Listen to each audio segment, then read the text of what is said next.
اور جگہ بتا دو، اس کے بعد 5 منٹ میں تم یہ وعدہ کرنا کہ اگر میں سچ کہہ رہا ہوں تو میرا چپل ہوگی، تمہارا سر ہوگا۔ کب تک تم دھوکہ دیتے رہو گے سیکولرزم کے نام پر؟ پنڈت نہرو 1953 سے لے کر 1964 تک میرے پاس چارٹ ہے جو فسادات ہوئے، ان فسادات میں 85% مرنے والے مسلمان تھے، 60% زخمی ہونے والے مسلمان تھے، اور تم بات کرتے ہو سیکولرزم کی۔ ارے تاریخ کو پڑھنا ہے نا تو کھل کے پڑھو۔ میں تمہارے سامنے کھڑے ہو کر، ناگپور کی عوام کے سامنے کھڑے ہو کر تاریخ کو بیان کر رہا ہوں۔ جب مولانا ابوالکلام آزاد رحمت اللہ علیہ دستور ساز اسمبلی میں سنویدھان آئین بن رہا تھا، اس وقت وہ اور مولانا حفظ الرحمان رحمت اللہ علیہ جب کبھی بھی اٹھ کر بولتے کہ مسلمانوں کو ریزرویشن ملنا چاہیے، مسلمانوں کو ریزرویشن ملنا چاہیے، تو سردار پٹیل کیا کرتے تھے معلوم آپ کو؟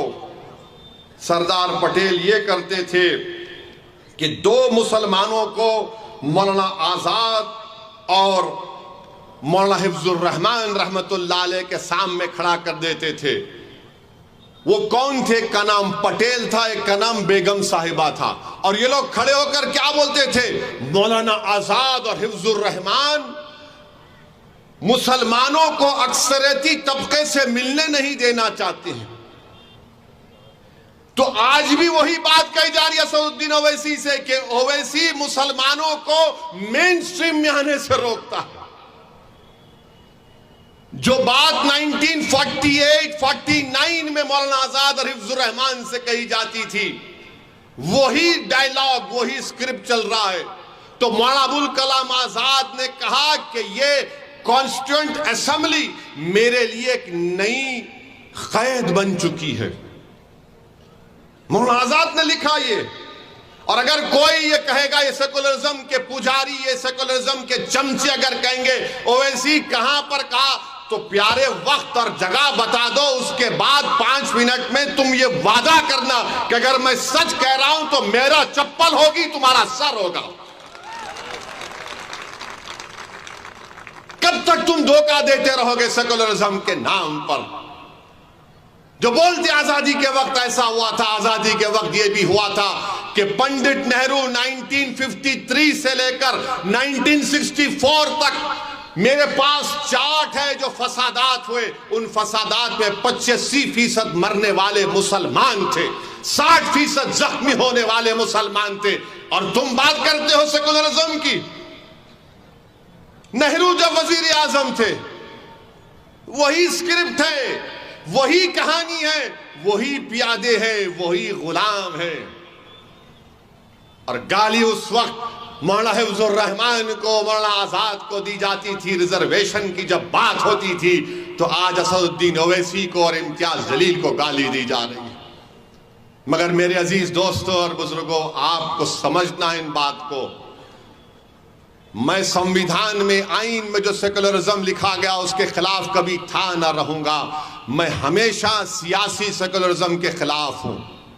اس کو استعمال کیا گیا ہے مسلمانوں کو کمزور بنانے کے لیے، اس کو استعمال کیا گیا ہے مسلمانوں کو بے گھر بنانے کے لیے، اس کو استعمال کیا گیا ہے مسلمانوں کو فسادات کے بعد جیلوں میں ڈالنے کے لیے، اس کو استعمال کیا گیا ہے کہ مسلمانوں کو ٹیررزم کے قانون میں ڈال کر ان نوجوانوں کی جوانی کو برباد کرنے کے لیے، اس کو استعمال کیا گیا ہے کہ ہم کو طاقتور نہیں کمزور بنانے کے لیے، اس کو استعمال کیا جا رہا ہے تاکہ ہماری سیاسی قیادت نہ ابھرے۔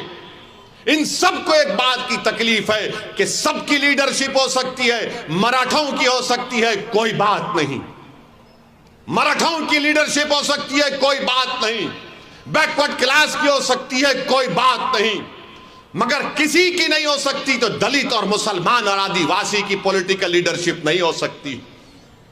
سب کا لیڈر ہو سکتا ہے مگر مسلمانوں کا کوئی لیڈر نہیں ہو سکتا۔ اور میں کہہ رہا ہوں کہ میں لیڈر نہیں بننا چاہتا ہوں۔ اللہ گواہ ہے، میں اس پاک اولیاء اللہ کے آستانے کے سامنے کھڑے ہو کر کہہ رہا ہوں، اللہ میرے دل کا حال جانتا ہے، میں مسلمانوں کا لیڈر نہیں بننا چاہتا ہوں۔ میری زندگی اللہ جب تک مجھے زندہ رکھے گا، میری قائم خواہش یہ ہے کہ تم لیڈر بنو، تم قائد بنو، تم سپہ سالار بنو۔ آپ کو لیڈر بننا ہے۔ جب تک ہم بیٹھ کر اپنے مقدر کے فیصلے ہم نہیں کریں گے، ہمارے مسائل حل ہونے والے نہیں ہیں۔ ہم بیٹھ کر کیسے اپنے مقدر کے فیصلے طے کریں گے؟ جب آپ کا نیتا ہوگا، ناگپور کی بلدیہ میں آپ کا نیتا ہوگا، مہاراشٹر کی ویدھان سبھا میں 2 سے زائد آپ کے ایم ایل ایز ہوں گے، مہاراشٹر میں 1 امتیاز سے زیادہ اور ایم پی آپ کے جیت کر آئیں گے۔ جب آپ کی لیڈرشپ ہوگی، یہی تو لڑائی مجلس کی ہے۔ میں تم سے یہ نہیں کہہ رہا ہوں کہ تم مجھے ناگپور کے آسمانوں پر جو 1-2 تارے نظر آ رہے ہو توڑ کے لا کے دو، میں تم سے صرف اس بات کی بھیک مانگ رہا ہوں کہ اگر میری بات میں سچائی ہے تو میرا ساتھ دو، میرا ساتھ دو، میرے لیے نہیں، اپنے آنے والی نسلوں کے لیے، اپنے آنے والے مستقبل کے لیے، تاکہ تم بیٹھ کر اپنے مقدر کے فیصلے طے کر سکو۔